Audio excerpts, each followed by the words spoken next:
College admission 2024 centralise college admission সংক্রান্ত এই মুহূর্তের বড় আপডেট প্রকাশিত হয়ে গেল ফাইনাল মেরিট লিস্ট। হ্যাঁ বন্ধুরা, সেন্ট্রালাইজ কলেজ অ্যাডমিশনের ফাইনাল মেরিট লিস্ট তথা মপ আপ রাউন্ডের সেকেন্ড মেরিট লিস্ট পাবলিশ হয়ে গেল।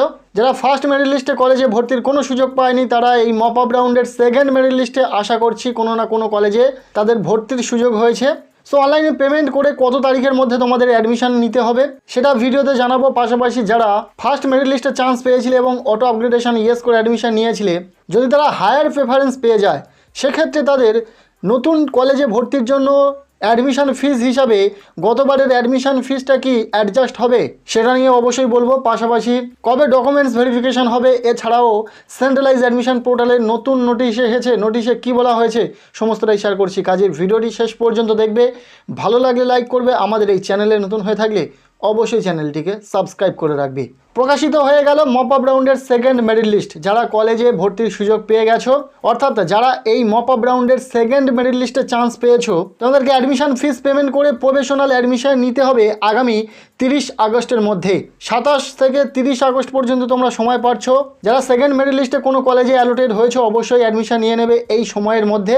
এছাড়াও যারা ফার্স্ট মেরিট লিস্টে নাম আসার পর আপগ্রেডেশন ইয়েস করে অ্যাডমিশন নিয়েছিলে, তাদের যদি হায়ার প্রেফারেন্সের কোনো কলেজে চান্স পেয়ে যায় সেক্ষেত্রে তাদেরকে 30 আগস্টের মধ্যে সেখানে অ্যাডমিশন নিতে হবে। এবং ফার্স্ট মেরিট লিস্টে যে কলেজে চান্স পেয়েছিলে এবং সেখানে অ্যাডমিশন নিয়েছিলে যে ফিসটি পেমেন্ট করে, সেই টাকাটি বর্তমান কলেজে ফিস পেমেন্টের সময় কিন্তু অ্যাডজাস্ট হয়ে যাবে। যদি এক্সট্রা কিছু টাকা লাগে সেক্ষেত্রে এক্সট্রা টাকাটা পে করতে হবে, এবং যদি কিছু টাকা ফেরত পাওয়ার হয়, অর্থাৎ নতুন কলেজে যদি ভর্তির টাকা কম লাগে তাহলে টাকা ফেরত পাওয়ার হলে অবশ্যই তোমরা টাকা রিফান্ড পেয়ে যাবে। আগামী 30 আগস্টের মধ্যে তোমরা প্রত্যেকেই অ্যাডমিশন নিয়ে নেবে। আগামী 30 আগস্টের মধ্যে তোমরা কিন্তু প্রত্যেকেই অ্যাডমিশন নিয়ে নেবে। এবার অনেকেই জানতে চাইছিল যে মপ আপ রাউন্ডে যারা অ্যাডমিশন নিল তাদের ফিজিক্যাল ভেরিফিকেশন কবে হবে, কলেজে গিয়ে ডকুমেন্টস ভেরিফিকেশন তারা কবে করতে পারবে। তবে সরাসরি অফিসিয়াল ওয়েবসাইটে মেনশন করা রয়েছে যে 3 থেকে 7 সেপ্টেম্বরের মধ্যে ফিজিক্যাল ভেরিফিকেশন হবে কলেজে।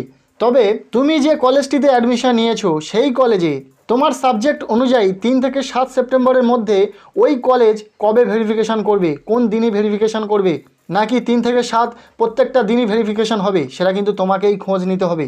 কাজেই তুমি যে কলেজে অ্যাডমিশন নিয়েছো অবশ্যই সেই কলেজের খোঁজটা তোমাকেই রাখতে হবে। 3 থেকে 7 সেপ্টেম্বরের মধ্যে ফিজিক্যাল ভেরিফিকেশন হবে। তবে তোমার কলেজ কোন দিন ভেরিফিকেশন করবে 3 থেকে 7 সেপ্টেম্বরের মধ্যে সেটা তোমাকে কিন্তু খবর নিতে হবে। কলেজের অফিসিয়াল ওয়েবসাইটে গেলে আশা করছি প্রতিটি কলেজ নোটিশ আকারে জানিয়ে দিয়েছেন এই বিষয়টি। এরপর কথা বলবো সবচেয়ে গুরুত্বপূর্ণ যে বিষয়টি নিয়ে, সেটি হলো নতুন করে শুরু হতে চলেছে কলেজে কলেজে ভর্তি। হ্যাঁ, একদম ঠিকই বলছি। সেন্ট্রালাইজ অ্যাডমিশন পোর্টালে ফার্স্ট ফেজ এবং সেকেন্ড ফেজ মপ আপ রাউন্ডের অ্যাডমিশনের পর সেন্ট্রালাইজ অ্যাডমিশন পোর্টালে আর কোনোভাবে কোনো ভর্তির প্রক্রিয়া চলবে না। এবার যে আসনগুলো ফাঁকা থাকবে প্রতিটি কলেজে, সেই ফাঁকা আসনগুলি ভর্তির দায়িত্ব কিন্তু কলেজগুলোকে নিতে হবে। এবং বিগত বছরগুলিতে কলেজে যেভাবে ইন্ডিভিজুয়ালি ভর্তির প্রক্রিয়া চালিয়েছে ঠিক সেইভাবেই যে পরিমাণ ফাঁকা আসন থাকবে সেটা নিয়ে ভর্তির প্রক্রিয়া চালাবে কলেজ। এবং সেই ভর্তির প্রক্রিয়া সম্পূর্ণ করতে হবে 30 সেপ্টেম্বরের মধ্যে। প্রতিটি কলেজকে অফিসিয়ালি নোটিশ দিয়ে জানিয়ে দেওয়া হয়েছে, যে নোটিশটি তোমরা কিন্তু সেন্ট্রালাইজ অ্যাডমিশন পোর্টাল থেকেও দেখতে পেয়ে যাবে। কলেজে কলেজে যে ভর্তির প্রক্রিয়া শুরু হবে সেটা কিন্তু 7 সেপ্টেম্বরের পর থেকে। প্রতিটি কলেজ ইন্ডিভিজুয়ালি তাদের ভর্তির প্রক্রিয়া চালাবে ফাঁকা আসন যতটা রয়েছে সেই নিয়ে, এবং সেখানে ভর্তির প্রক্রিয়া কিন্তু একদম স্বচ্ছতার সাথে হবে।